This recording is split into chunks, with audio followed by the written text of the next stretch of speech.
Pendakwah Miftah Maulana Habibur Rahman atau Gus Miftah berbicara tentang ramainya pemberitaan dirinya membagi-bagikan uang.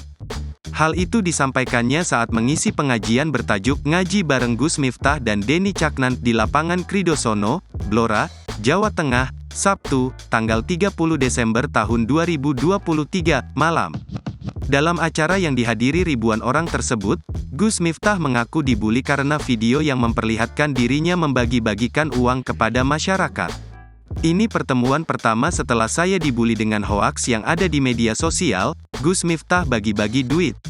Yang pertama saya sampaikan kalau Gus Miftah pengajian bagi-bagi duit, itu sudah dari dulu. Karena kalau bagi-bagi masalah itu kamu, ucap Gus Miftah saat berada di atas panggung. Dirinya menjelaskan peristiwa bagi-bagi duit terjadi di wilayah Pamekasan, Jawa Timur. Peristiwa di Pamekasan itu bukan uang saya. Saya punya sahabat kaya, juragan tembakau, hari itu jatahnya untuk teman-teman karyawan. Saya datang diminta untuk ikut membagikan, narasinya apa?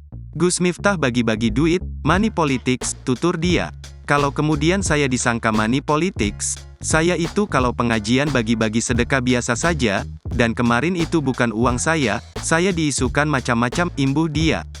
Meskipun merasa dirundung akibat aksinya membagi-bagikan duit, pimpinan Pondok Pesantren Ora Aji, Sleman, Yogyakarta itu mengaku tidak sakit hati. Maka alhamdulillah, saya enggak pernah sakit hati. Justru orang yang membuli saya fatihahi, dibacakan Al-Fatihah. Kalau Fatihah belum cukup, tak yasini, surat Yasin, ujar dia sembari menghibur para jamaah yang hadir. Dalam pengajian yang digabungkan dengan acara konser Indonesia Maju tersebut, Gus Miftah menjelaskan bahwa dirinya bukanlah relawan Capres-Cawapres, tetapi dirinya merupakan seorang yang kagum dengan Prabowo Subianto. Saya sampaikan Gus Miftah bukan tim kampanye pasangan calon manapun, bukan TKN, bukan TPN, bukan Timnas, saya bukan relawan, saya hanya sekadar orang yang mencintai Pak Prabowo, ujar dia.